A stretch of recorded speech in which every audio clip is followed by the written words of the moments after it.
بسم اللہ الرحمن الرحیم الحمد للہ وکفا وسلام علی عبادہ الذین اصطفیٰ اما بعد اعوذ باللہ من الشیطان الرجیم بسم اللہ الرحمن الرحیم صفحہ نمبر 321 والضرب الثانی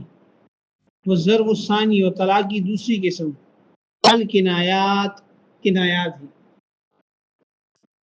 ولا یقع بها الطلاق الا بالنیۃ او بدلالۃ الحال، اور طلاق واقع نہیں ہوگی کنایات کے ساتھ مگر جب نیت ہو یا حال کی دلالت ہو۔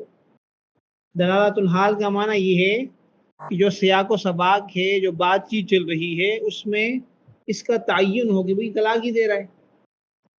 مثلا بہت سخت غصے میں ہے، بیوی نے اس کو کہا کہ میں نے تمہارے ساتھ نہیں رہنا، مجھے طلاق دو۔ اس نے کہا ٹھیک ہے تم جاؤ، میری طرف سے آزاد ہو۔ تو اب اس کا اور مطلب کیا ہے؟ یہی مطلب ہے کہ وہ طلاق دے رہے ہیں، لفظ و آزاد کا استعمال کر رہے ہیں، لیکن دلالت حال ہے، جو سیاق و سباق ہے، جو مذاکرہ ہے، اس سے تعین ہو رہا ہے۔ تو دلالت حال کا معنی یہ ہے کہ یا تو طلاق کا مذاکرہ ہو، طلاق کی بات چیت چل رہی، اس میں جملہ استعمال کر لے، یا بڑے سخت غصے میں ہے اور ایسا لفظ استعمال کر لے جس کا یعنی متبادر معنی طلاق ہی بنتا ہو۔ ٹھیک ہے، تو اس لیے جو کنایات ہیں ان کے ساتھ طلاق واقع ہوگی یا تو نیت ہو یا دلالت الحال ہو۔ دلالت الحال کا معنی کہ غصے کے اندر بعض الفاظ کے ساتھ طلاق واقع ہو جاتی ہے، اس میں نیت کو نہیں دیکھا جائے گا۔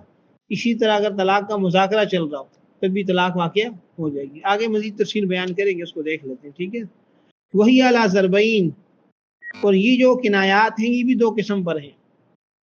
منہا ثلاثت الفاظ یقع بہ الطلاق الرجعی، ان میں سے 3 الفاظ ایسے ہیں جن سے طلاق رجعی واقع ہوگی۔ ویسے تو کنایات سے طلاق بائن واقع ہوتی ہے، لیکن 3 الفاظ ایسے ہیں کنایہ ہونے کے باوجود اس سے طلاق رجعی واقع ہوتی ہے۔ ولا یقع بہا الا واحدہ، اور واقع نہیں ہوتی مگر اس سے ایک ہی طلاق۔ یعنی یہ ایسے الفاظ ہیں، ایک تو ان سے طلاق رجعی واقع ہوگی اور دوسری اس سے ایک ہی طلاق واقع ہوگی، اگرچہ وہ 2-3 کی نیت کر لے، 2-3 کی نیت کر لے پھر بھی ایک ہی واقع ہوگی۔ ٹھیک ہے نا، ان میں سے پہلا لفظ اعتدی۔ اعتدی اس کا معنی عدت گزارو یا گنو، دن گنو، یعنی عدت گزارو یا عدت پوری کرو۔ واستبرئی رحمکی، اور اپنے رحم کو کیا کر لو، صاف کرو۔ استبراء کا معنی رحم صاف ہونا۔ وانت واحدہ، اور تو اکیلی ہے۔ یہ 3 الفاظ ہیں کنایات۔ ان کنایات سے اگر طلاق ہوگی بھی تو کون سی ہوگی؟ طلاق رجعی، بائن نہیں ہوگی۔ یہ استثناء ہے، یعنی عام طور پر طلاقی کنایات سے طلاق بائن واقع ہوتی ہے، لیکن ان الفاظ سے کنایہ ہونے کے باوجود طلاق رجعی واقع ہوگی۔ اور دوسری بات یہ ہے کہ اس سے ایک ہی طلاق ہوگی، 2 یا 3 نہیں ہوگی۔ باقی کنایات میں یہ کہ اس میں 3 کی نیت کرے گا 3 ہو جائیں گی، اس میں نہیں ہوگی۔ بات سمجھ آ رہی ہے؟ اس میں ایک ہی ہوگی، اور طلاق بھی رجعی ہوگی۔ باقی کنایات میں طلاق بائن ہوگی۔ رجعی اور بائن کا فرق یہی ہے کہ رجعی میں شوہر ایک طرفہ رجوع کر سکتا ہے عدت کے اندر، بائنہ میں رجوع نہیں کر سکتا۔ نکاح کرنا ضروری ہوتا ہے جس کے لیے دونوں کی رضامندی ضروری ہوگی۔ اب بات سمجھ آ گئی ہے؟ وہی اعلیٰ ضربین، اور یہ کنایات 2 قسم کے ہیں۔ منہا، ان میں سے ثلاثت الفاظ، ان 3 الفاظ ایسے ہیں یقع بہ الطلاق الرجعی، کہ اس سے طلاق رجعی واقع ہوتی ہے۔ ولا یقع بہا الا واحدہ، اور اس سے واقع نہیں ہوتی مگر ایک ہی طلاق۔ نیچے لکھا ہوا چھوٹا سا ولو نما ثلاثا او ثنتین، اگرچہ وہ 3 یا 2 کی نیت کر لے پھر بھی ایک ہی ہوگی۔ وہی قولہ، اور اس کا یہ کہنا، شوہر کا یہ کہنا ہے اعتدی، اعتدی، تم گنو۔ کنایہ اس لیے کہ بھئی تم نکاح کی عدت گنو، یہ بھی ہو سکتا ہے کہ اللہ کی نعمتیں گن لو، کنایہ ہے نا، دونوں احتمال ہے۔ واستبرئی رحمکی، اور تم اپنے رحم کو صاف کر لو۔ استبراء کا معنی رحم کو صاف کرنا۔ عدت اس لیے گزاری جاتی ہے نا تاکہ پتہ چلے کہ اس خاتون کے رحم کے اندر کسی اور مرد کا پانی نہیں ہے، حمل نہیں ہے اس کو۔ ٹھیک ہے نا جی، اس کو صاف کرنا ہوتا ہے، تو اس کا معنی بھی یہی ہے۔ وانت واحدہ، اور تو اکیلی ہے۔ اکیلی ہے اس لیے کہ میں نے تمہیں چھوڑ دیا۔ یہ اکیلی ہے کہ بھائی تیرا رویہ اس طرح ہے کہ بس میں تمہیں اکیلے چھوڑ رہا ہوں، تیرے ساتھ بات چیت نہیں کروں گا، دونوں معنی ہو سکتے ہیں۔ تو بہرحال کنایات کی جو پہلی قسم ہے یہ 3 الفاظ ہیں، ان سے طلاق رجعی واقع ہوگی اور ایک ہی ہوگی۔ لیکن اس کے علاوہ جو باقی کنایات ہیں وہ بقیت الکنایات، اور جو باقی کنایات ہیں اذا نوا بہ الطلاق، جب اس سے طلاق کی نیت کرے گا تو کانت واحدۃ بائنہ، تو اس سے ایک طلاق بائن واقع ہوگی۔ نیت کی بات اس لیے کی کہ بھئی بعض عام حالات میں نیت ضروری ہے، ورنہ یا دلالت الحال ہو، مذاکرہ طلاق جسے کہتے ہیں، غضب کہتے ہیں جس اوپر بات گزر چکی ہے، جب اس سے طلاق واقع ہونی ہوگی تو ایک بائن ہوگی۔ کیا ہوگی؟ بائن ہوگی۔ لیکن وَإِن نَوَا ثَلَاثًا، اگر وہ 3 کی نیت کرے گا کانت ثلاثن، تو 3 واقع ہو جائیں گی۔ وَإِن نَوَا ثِنْتَيْن، اگر وہ 2 کی نیت کرے گا کانت واحدہ، تو 1 ہوگی۔ کنایات کے اندر دیکھو ایک تو حقیقی فرد ہے، وہ ایک حقیقی فرد کیا ہے؟ ایک، اور ایک فرد اس کا اعتباری ہے وہ 3 سے تو زیادہ طلاق یہ نہیں ہے نا۔ بیچ کا جو عدد ہے نا 2، وہ اس کے اندر نہیں آئے گا، اس لیے 2 کی نیت کرے گا تو 1 ہی ہوگی۔ تو یا تو حقیقی فرد ہے ایک کی نیت کرے گا تو 1 ہو جائے گی، نیت نہیں بھی کرے گا تب بھی 1 ہوگی، اور اگر 3 کی نیت کرے گا تو 3 ہو جائے گی، 2 کی نیت کرے گا تو 2 نہیں ہوگی۔ بات سمجھ آ گئی ہے؟ وَهَذِهِ، اور یہ جو الفاظ ہیں، یہ جو باقی کنایات ہیں، اس کی مثال دے رہے ہیں، مثل قوله، جیسے شوہر کا یہ کہنا انت بائن، تو بائنہ ہے، وبتۃ، وبتلۃ، وحرام، یہ سارے الفاظ ہیں، ٹھیک ہے نا۔ بتۃ، بتلۃ، ٹھیک ہے جی۔ بتۃ کا معنی کیا ہے؟ بتہ معنی قطع ہونے سے، کاٹنے سے، ٹھیک ہے نا، یعنی تم نکاح سے کٹ گئی ہو، نکاح سے کیا ہو گئی ہو؟ کٹ گئی ہو۔ بتلتن، بتل کا معنی بھی اسی طرح آتے ہیں، ٹھیک ہے نا، قطع ہونے کے معنی میں آتے ہیں، یعنی نکاح کا رشتہ کیا ہو گیا؟ وہ کٹ گیا، ٹھیک ہے۔ حرام، حرام کا ترجمہ آپ جانتے ہیں، حرام حرام کہتے ہیں۔ وحبلک علی غاربک، وحبلک علی غاربک، کہ تمہاری جو رسی ہے وہ تمہاری گردن پر ہے، بھئی میں نے تمہیں چھوڑ دیا، آزاد چھوڑیے، جدھر مرضی جاؤ، ٹھیک ہے۔ بات سمجھ آ گئی نا؟ تو بہرحال یہ جو لفظ ہے اس سے بھی یہ مراد لیا جاتا ہے کہ بھئی میں نے تیرا راستہ چھوڑ دیا، ٹھیک ہے۔ وَأَلْحِقِي بِأَهْلِكِ، اور جاؤ اپنے گھر والوں کے پاس چلی جاؤ۔ الحقی کا معنی ہے جاؤ مل لو، ٹھیک ہے نا، مل جاؤ اپنے گھر والوں کے ساتھ، یعنی اپنے گھر، اردو میں ہم کہیں گے کہ اپنے گھر والوں کے پاس چلی جاؤ، میکے چلی جاؤ، ہم پیکے، پنجابی میں پیکے کہتے ہیں، پیکے جاؤ۔ وَخَلِيَّةٌ وَبَرِيَّةٌ، خلیۃ و بریۃ، یہ بھی کنایات ہیں، ٹھیک ہے نا۔ اس کا ترجمہ بھی کیا ہے؟ خلیہ کا معنی کہ بھائی یعنی تم کیا ہو گئی ہو؟ یعنی الگ ہو گئی ہو، ٹھیک ہے نا، تخلیہ سے، علیحدہ ہونے سے، بریہ بری ہونے سے کہ تم بری ہو۔ اسی طرح وَوَهَبْتُكِ لِأَهْلِكِ، میں نے تجھے تیرے گھر والوں کو سونپ دیا، ہبا کر دیا، گھر والوں کو سونپ دیا، جاؤ بھائی، گھر والوں نے مجھے سونپا تھا نا، میں نے سونپ دیا۔ وَسَرَّحْتُكِ، سَرَّحْتُكِ، میں نے تجھے آزاد کر دیا، ٹھیک ہے۔ وَاخْتَارِي، اور تو اپنے آپ کو اختیار کر۔ وَفَارَقْتُكِ، اور میں نے تجھ کو جدا کر دیا۔ وَأَنْتِ حُرَّةٌ، اور تو آزاد ہے۔ وَتَقَنَّعِي، تقنعی کا معنی کہ تم چادر اوڑھ لو، اس لیے کہ میں نے تمہیں طلاق دے دی، اب اپنے آپ کو چھپا لو۔ وَاسْتَتِرِي، ٹھیک ہے نا، استتری کے معنی تم چھپ جاؤ، پردہ کر لو۔ وَغْرُبِي، اور دور چلی جاؤ۔ وَابْتَغِ الْأَزْوَاجِ، اور تم کیا کرو؟ اپنے لیے شوہر تلاش کرو۔ یہ سارے الفاظ یا اس قسم کے اور الفاظ، یہ سارے کیا ہیں؟ کنایات ہیں۔ کیا ہیں جی؟ کنایات ہیں۔ یہ کچھ الفاظ یہاں پہ بتائیں، اور بھی بہت سارے ہیں۔ فرمائے کہ فَإِن لَمْ يَكُنْ لَهُ نِيَّةُ الطَّلَاقِ، اگر شوہر کی نیت طلاق کی نہ ہو، فَإِن لَمْ يَكُنْ، اگر نہ ہو، لہو شوہر کی، نیت الطلاق، طلاق کی، اگر شوہر کی طلاق کی نیت نہ ہو تو لم يقع بهذه الالفاظ طلاق، تو واقع نہیں ہوگی ان الفاظ کے ساتھ طلاق۔ شوہر کی نیت اگر نہیں ہے تو ان الفاظ سے طلاق واقع نہیں ہوگی، الا ان یکونا فی مذاکرۃ الطلاق، الا یہ کہ میاں بیوی دونوں طلاق کے مذاکرے میں، دونوں کے درمیان طلاق کا مذاکرہ چل رہا ہو. طلاق کے مذاکرے کا معنی کیا ہے؟ طلاق کا ذکر ہو رہا، طلاق کا تکرار ہو رہا. ٹھیک ہے شوکے میں تمہیں طلاق دے دوں گا، چھوڑ دوں گا. بیوی کہتے کہ ٹھیک ہے دے دو مجھے طلاق، میں نے تمہارے ساتھ نہیں رہنا، طلاق دو. کچھ کہا ٹھیک ہے جاؤ. یہ ہے مذاکرہ. یہ کیا ہے؟ مذاکرہ. بات سمجھ آ گئی نا؟ تو اگر یہ تو کیا ہو، طلاق کا مذاکرہ ہو تو فیقع بحد طلاق و فی القضاء، تو اس سے قضان طلاق واقع ہو جائے گی. قضان طلاق کا معنی یہ ہے کہ قاضی کے سامنے جب معاملہ پیش ہوگا تو ان حالات کو دیکھتے ہوئے کہ بھئی اس نے مذاکرہ طلاق میں یہ الفاظ کہیں، قاضی کے طلاق ہوگی. ٹھیک ہے نا؟ ولا يقع فيما بينه وبين الله تعالى الا ان ينويه، اور واقعہ نہیں ہوگی اس کے اور اللہ کے درمیان کا جو معاملہ ہے مگر یہ کہ اس کی نیت کر لے.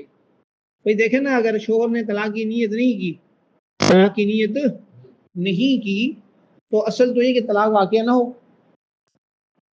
جب اس کا اور اللہ کا معاملہ ہے نا، مثلا ایک آدمی تنہائی میں بیٹھ کے کہہ دیتا ہے یا کسی کے سامنے کہہ دیتا ہے کہ بھئی میں نے اپنی بیوی کو فارغ کرتا ہوں میں، اور نیت اس کی طلاق کی نہیں ہے، تو جب تک اس کا اور اللہ کا معاملہ ہے، بیوی کو پتہ نہیں ہے، ٹھیک ہے نا جی، تو طلاق واقعہ نہیں ہوگی. لیکن جب بیوی کو پتہ چل گیا، اس نے کہا اچھا یہ الفاظ کہیں، قاضی کے پاس چلی گئی. اب قاضی کیا کرے گا؟ اچھا تم نے مذاکرہ طلاق میں الفاظ کہے تھے، تو مذاکرے کا مطلب تو یہ کہ تم نے طلاق اس کے جواب میں کہہ دیا تو طلاق ہی ہے. اس لیے قاضی کیا فیصلہ کرے گا؟ طلاق کے واقع ہونے کا فیصلہ کرے گا، اگرچہ اس کی نیت نہ بھی ہو پھر بھی، کیونکہ ظاہر کے خلاف نیت ہے. کس کے؟ ظاہر کے خلاف نیت ہے. ظاہر کے خلاف نیت کا اعتبار نہیں ہوگا. بات سمجھ آ گئی بھائی؟ اس لیے فرمایا کہ فیقع بالطلاق فی القضاء، تو قضاءً طلاق اس سے واقع ہو جائے گی جب مذاکرے میں اس نے یہ الفاظ کہے ہوں، یا ٹھیک ہے نا جی، دلالت الحال کی وجہ سے. ولا یقع فیما بینہ وبین اللہ تعالی، اور واقع نہیں ہوگی طلاق بینہ وبین اللہ.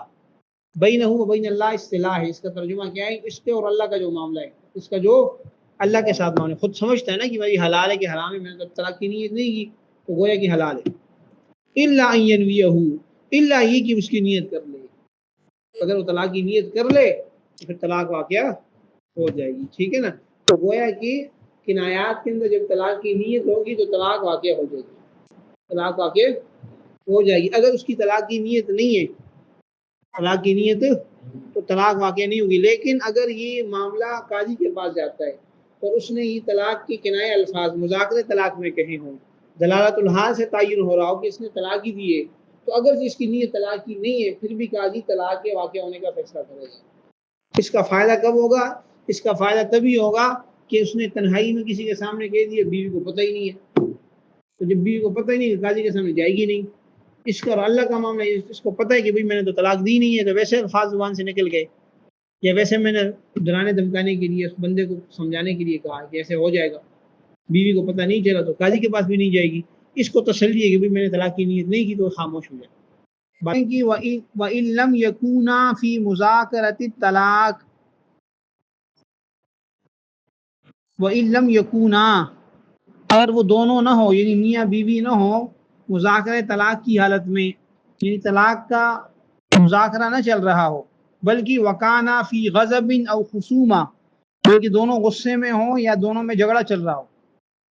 ویسے ہی جھگڑا چل رہا ہے، ٹھیک ہے نا جی، یا غصے میں، خاص طور پر شور کی بات کریں کیونکہ الفاظ تو شور نے کہنے نا، یا وہ کیا ہو جی، دونوں غصے کی حالت میں ہوں، تو فرمائے کہ وقعت طلاق کو، تو طلاق واقع ہو جائے گی بکل لفظۃ، ہر ایسے لفظ سے لا یقصد به السب والشتیمہ، کہ جس سے سب اور شتیمہ کا ارادہ نہ ہو. سب اور شتیمہ کا معنی برا بلا کہنا، اردو میں ہم کہتے ہیں گالم گلوچ کرنا.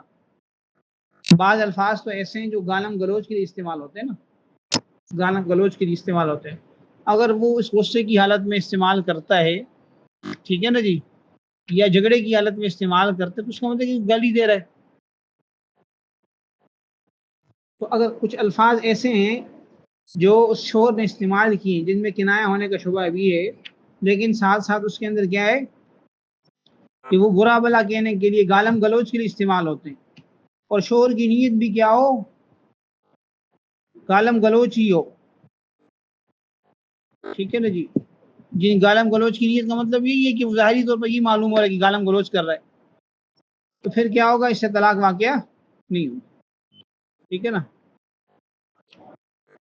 اچھا جی، لیکن اگر وہ لفظ ایسا ہے کہ وہ گالم گلوچ کے لیے استعمال نہیں ہوتا، گالم گلوچ کے لیے استعمال نہیں ہوتا، تو پھر طلاق واقع ہو جائے گی، کنایا ہے نا، اور گالم گلوچ استعمال نہیں ہوتا، اس کا مطلب کیا ہے؟ گالم گلوچ تو کر نہیں رہا نا وہ، تو طلاق واقع ہو جائے گی۔ ہاں اگر شوہر اس سے گالم گلوچ کی نیت کر لے، شوہر اس سے گالم گلوچ کی نیت کر لے، پھر طلاق واقع نہیں ہوگی۔ فرمائے کہ وَإِن لَمْ يَكُونَا فِي مُذَاكَرَةِ الطَّلَاقِ، اگر وہ دونوں یعنی میاں بیوی طلاق کے مذاکرے کی حالت میں نہ ہوں، وَكَانَا فِي غَضَبٍ أَوْ خُصُومَةٍ، بلکہ دونوں کیا ہوں، غصے میں ہوں یا جھگڑے کی حالت میں ہوں، وقع طلاق کو، تو طلاق واقع ہو جائے گی، بکل لفظتن، ہر ایسے لفظ کے ساتھ، ہر ایسے کنایا لفظ کے ساتھ، لا یقصد بها السب والشتیمہ، جس سے گالم گلوچ کا ارادہ نہ ہو،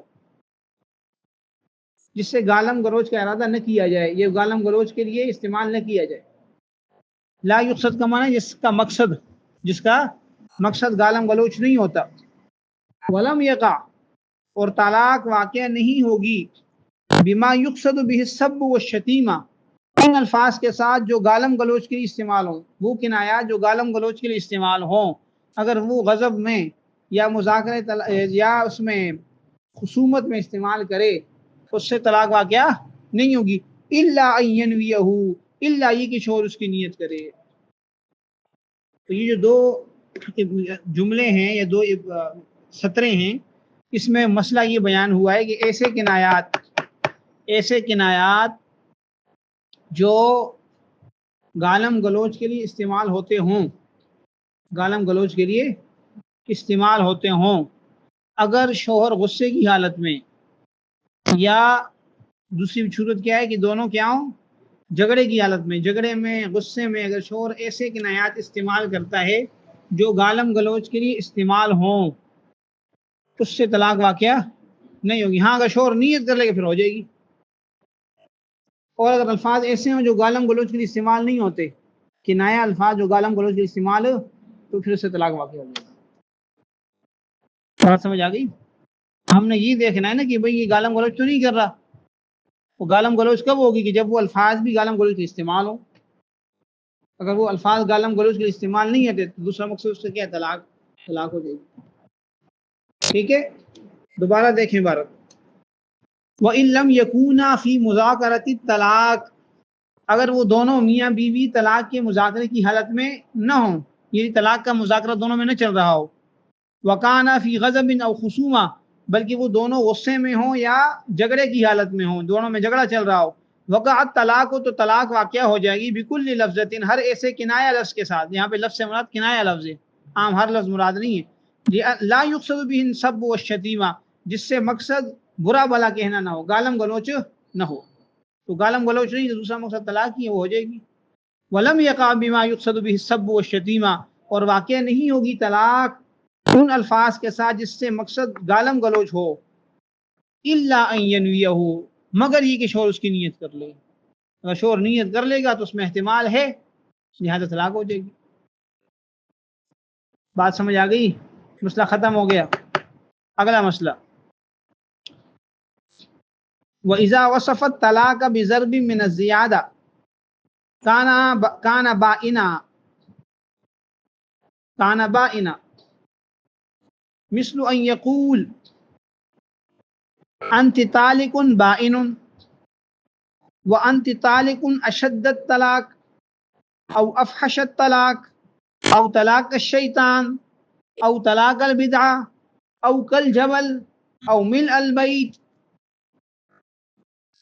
بھائی دیکھیں، اگر کوئی آدمی اپنی بیوی کو سادہ جملہ طلاق کا کہتا ہے نا کہ انت طالق، تمہیں طلاق ہے، پھر وہ ایک طلاق ہو جائے گی، طلاق کی رجی ہوگی، طلاق کی کیا ہوگی، رجی ہوگی۔ لیکن اگر وہ طلاق کے ساتھ کوئی صفت بھی لاتا ہے، طلاق کے ساتھ کوئی صفت ذکر کرتا ہے جس سے اس طلاق کے معنی میں اضافہ مقصود ہو، طلاق کے معنی میں اضافہ، شدت مقصود ہو، تو پھر اس سے طلاق بائن ہو جائے گی، کیونکہ بائن ایک اضافی چیز ہے نا، وہ اضافی بات تب آئے گی جب طلاق کے معنی کے اندر شدت پیدا کرے۔ مثلا وہ یوں کہ اپنی بیوی سے کہ انت طالق بائنہ، تمہیں طلاق بائن ہے تو بائن ہو جائے گی. بائن کا معنی ہے جدا کر دینے والی. یا وہ کہتا ہے کہ بھئی انت طالق اشد طلاق، تمہیں طلاق ہے سخت طلاق، تو سخت طلاق وہی ہوتی ہے. دو طلاق ہے نا، رجی اور بائن، تو ان میں سخت کون سی ہے؟ طلاق بائن ہے، تو وہ ہو جائے گی. یا کہے کہ تمہیں انت طالق افحش الطلاق، افحش الطلاق کا معنی کیا ہے کہ تمہیں بڑا فحش قسم کا طلاق ہے، سخت قسم کی طلاق ہے. فحش بمعنی زیادہ کیا آتے ہیں، ٹھیک ہے نا، تو تمہیں زیادہ طلاق ہے.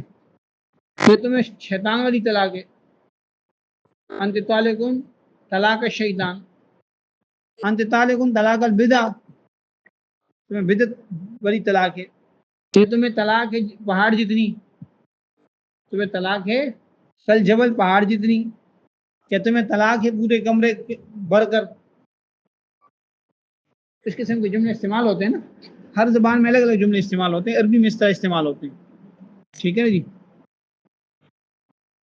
تو اگر وہ طلاق کے لفظ کو کی کوئی صفت ذکر کرتا ہے تو اس صفت کی وجہ سے طلاق میں شدت آ جائے گی، اور شدت والی طلاق کون سی ہوتی ہے؟ بائن ہوتی ہے. تو طلاق کون سی ہو جائے گی؟ بائن ہو جائے گی. ٹھیک ہے، آسان ہے بات، یہ مشکل ہے. ہاں ہاں بھائی صفدر علی عبداللہ، ہاں سمجھ آ گئی بات ہی نہیں. دیکھیے گا وَإِذَا وَصَفَ الطَّلَاقَ، اور جب وہ طلاق کی صفت ذکر کرے یا طلاق کو موصوف کرے بضرب من الشدہ، کسی قسم بضرب من الزیادہ، ایک قسم کی زیادتی کے ساتھ. ضرب بمعنی قسم کے، زیادتی کی کسی قسم کے ساتھ. طلاق میں کوئی زیادتی کی کوئی صفت کا ذکر کرے، کان بائنا، تو وہ کیا ہو جائے گی؟ بائن ہو جائے گی. یہ مثل بھی پڑھ سکتے ہیں، مثل بھی پڑھ سکتے ہیں. ٹھیک ہے، مثل ان یقول، مثال کے طور پر وہ یوں کہے کہ انت طالق بائن، کہ تمہیں طلاق بائن ہے، تو واضح ہے نا، طلاق بائن ہو جائے گی. بائن ابھی صفت ہے نا یہاں پہ بھی، طلاق بائن، طلاق موصوف، بائن اس کی صفت آ گئی، تو طلاق کون سی ہو جائے گی؟ بائن ہو جائے گی. یہاں تو خیر لفظی بائن استعمال کیا اس نے. یا وہ کہتا ہے کہ انت طالق اشد الطلاق، تمہیں طلاق ہے طلاق میں سے سخت. اردو میں اس کا ترجمہ کریں گے سخت طلاق ہے تمہیں، شدید طلاق ہے. تو شدید طلاق بائن ہوتی ہے. او افحش الطلاق، انت طالق افحش الطلاق، تمہیں فحش ترین طلاق ہے. کون سی طلاق ہو جائے گی؟ طلاق بائن. او انت طالق طلاق الشیطان، تمہیں طلاق ہے شیطان والی طلاق. شیطان کا تو پتہ نہیں، شادی نہیں ہوتی ہوگی. ہاں جی، تو 12 شدت آ گئی نا. یا وہ کہے کہ انت طالق طلاق البدعہ، تمہیں طلاق ہے بدعت والی طلاق، طلاق بدعہ.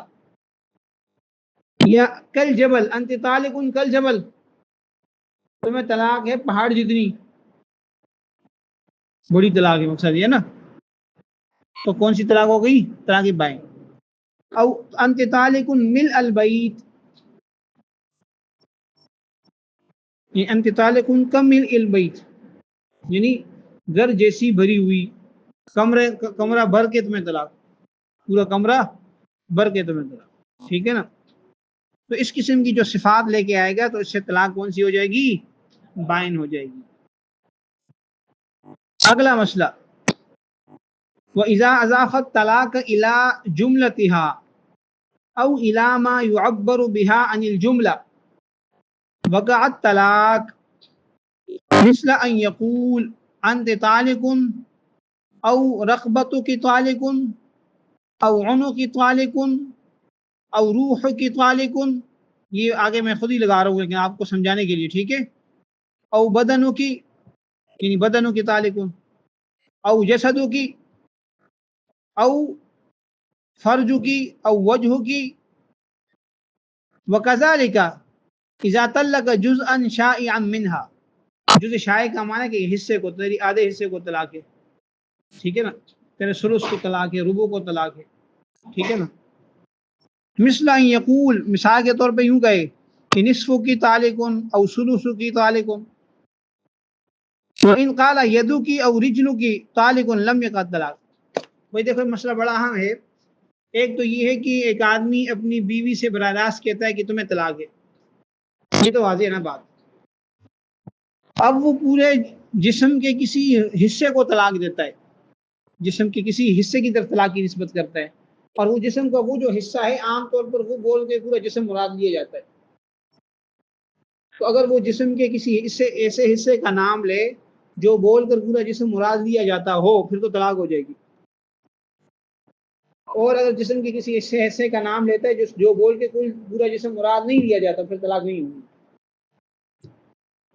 ہمارے ہاں اردو میں ایک لفظ استعمال ہے سر، ٹھیک ہے نا، کہتے بیٹے سر کی قسم، سر سے مراد کے پورا جسم، تمہاری قسم استعمال ہوتا ہے نا، کہ قسم تو جائز نہیں ہے، اسے سمجھانے کے لیے بتا رہا ہوں، ٹھیک ہے نا. تو عربی میں بہت سارے الفاظ ہیں، مثلاً رقبہ کا لفظ استعمال ہوتا ہے. رقبہ گردن کو کہتے ہیں. رقبہ بول کے سے پورا جسم مراد ہے. تیری گردن کو طلاق ہے، تو گردن بول کے پورا جسم مراد دیا جاتا ہے. فتحریر رقبۃ مؤمنہ قرآن کریم میں نا کہ گردن آزاد کرے، یعنی غلام آزاد کرے. گردن بول کے غلام پورا جسم مراد ہوتا ہے، ٹھیک ہے، عربی زبان میں، ٹھیک ہے جی. اسی طرح عنق بھی کیا کس کو کہتے ہیں؟ جی عنق بھی گردن کے لیے استعمال ہوتا ہے، ٹھیک ہے نا. یہ بھی بول کے پورا جسم مراد لیتے ہیں عربی میں، ٹھیک ہے نا. روح کا لفظ بول کے جسم مراد دیا جائے، روح، ٹھیک ہے نا. اسی طرح بدن، جسد، فرج شرمگاہ کو کہتے ہیں، تو فرج بول کے پورا جسم مراد ہے، کیونکہ نکاح کے اندر اصل مقصد یہی ہے. اذا اضافت طلاق الى جملتها، اور جب وہ طلاق کی نسبت کرے، شوہر طلاق کی اضافت کرے، طلاق کی نسبت کرے الى جملتها، اس کے پورے جسم کی جانب، پوری بیوی کی جانب، او الى ما يعبر به عن الجملہ، یا ایسے جز کی جانب جس سے پورے جسم کو مراد لیا جائے، جس سے جو ما يعبر به جس سے تعبیر کیا جائے، جس سے مراد لیا جائے، عن الجملہ پورے جسم کو، وقعت طلاق، تو طلاق واقع ہو جائے گی. مثل ان یقول، مثال کے طور پر وہ یوں کہے، انت طالق، یہ تو واضح ہے نا کہ تجھے طلاق ہے. او یا یوں کہے، رقبتو کی طالق، رقبہ بول کے پورا جسم مراد، ٹھیک ہے نا. او عنق طالق، عنق بول کے پورا جسم مراد گردن کے معنی میں، ٹھیک ہے نا. او روح کی طالق، روح کی کہہ دے کہ تیری روح کو طلاق. او بدن کی، یا تیرے جسم کو طلاق. او جسدوں کی، بدن جسدے کی معنی میں آتا ہے، جسد جسم کو کہتے ہیں، بدن بھی جسم کو کہتے ہیں، ٹھیک ہے. او فرجوں کی طالق، تیری شرمگاہ کو طلاق. فرج کو بھی بول کے پورا جسم مراد دیا جائے، بیوی کے لیے بھی استعمال ہو. او وجہ کی طالق، تیرے چہرے کو طلاق، ٹھیک ہے نا جی. کوئی آدمی کہ مجھے تیرا منہ ہی نہیں دیکھنا، کیا مطلب اس کا؟ تو تجھے دیکھنا ہی نہیں ہے میں نے، ہے نا، پورا جسم مراد دیا جاتا ہے. وکذالک، اور اسی طرح، اذا طلق جزءا شائعا منها، کہ جب وہ اس کے کسی جزء مشاع کو طلاق دے دے. جزء مشاع، جز کہتے ہیں حصے کو، مشاع کا معنی پھیلا ہوا، ٹھیک ہے نا. شیوع کہاں جو متعین نہیں ہے، مثلا جیسے آپ کہتے ہیں آدھا، کوئی کون سا آدھا، نصف، ربع، ثلث، ثمن وغیرہ، اس کو جزء شائع کہتے ہیں جب تک متعین نہ ہو، ٹھیک ہے. انگلش میں کہتے ہیں شیئر، حصہ. یا اس طلاق دے دے کسی مشاع حصے کو، بیوی کے کسی مشاع حصے کو، آدھا، نصف، ربع، مثال آگے دے دی. مثلا ان یقول، مثال کے طور پر یوں کہے کہ نصف کی او ثلث کی طالق، تیرے آدھے کو طلاق ہے یا تیرے تیسرے حصے کو طلاق ہے. تو ان تمام صورتوں میں بیوی کو طلاق پڑ جائے گی. وَإِن قَالَ يَدُكِ أَوْ رِجْلُكِ طَالِقٌ، اور اگر وہ یوں کہے کہ تیرے ہاتھ کو طلاق ہے، تیرے پاؤں کو طلاق ہے، لم يقع طلاق، تو پھر طلاق واقعہ نہیں. کیوں؟ اس لیے کہ ہاتھ یا پاؤں بول کر جسم مراد نہیں ہے، ٹھیک ہے جی. تو لم یقع طلاق، طلاق واقع نہیں ہوگی. آگے اس کو کسرہ دے دیں، لم یقع جو ہے جزم دے گا، لیکن آگے ساکن آ رہا ہے. تو ایک اصول کیا ہے، ساکن اذا حرک حرک بالکسر، ٹھیک ہے. تو لم یقع طلاق، جو طلاق واقع نہیں ہوگی. بات سمجھ آ گئی ہے؟ وَإِن طَلَّقَهَا نِصْفَ تَطْلِيقَةٍ أَوْ ثُلُثَ تَطْلِيقَةٍ كَانَتْ تَطْلِيقَةً وَاحِدَةً، اگر وہ اپنی بیوی کو طلاق دے دے آدھی طلاق، اسے کہ تجھے آدھی طلاق ہے، او ثلث تطلیقہ، یا طلاق کا ایک تہائی طلاق ہے، 1/3، ایک تہائی، ان تین میں سے ایک، کانت تطلیقۃ واحدہ، تو یہ ایک طلاق شمار ہوگی، کیونکہ طلاق کے اندر تجزی نہیں ہوتی، طلاق تو ایک ہی ہے، پھر آدھی طلاق تو نہیں ہوتی، ٹھیک ہے نا، جسے تیسری ثلث طلاق ہے، ربع طلاق ہے، خمس طلاق ہے، تو اس سے تیسری طلاق نہیں ہوگی، ایک ہی طلاق ہوگی، کیونکہ طلاق کے اندر حصے نہیں ہوتے، آدھی طلاق نہیں ہوتی۔ اچھا، اس نے فرمایا کہ وَإِذَا طَلَّقَهَا، اور جب آدمی اپنی بیوی کو طلاق دے نصف تطلیقۃ، آدھی طلاق، او ثلث تطلیقۃ، یا ثلث طلاق، کانت تطلیقۃ واحدہ، تو یہ ایک طلاق ہوگی، ٹھیک ہے بھائی۔ هذا المرام واللہ اعلم بحقیقت الکلام۔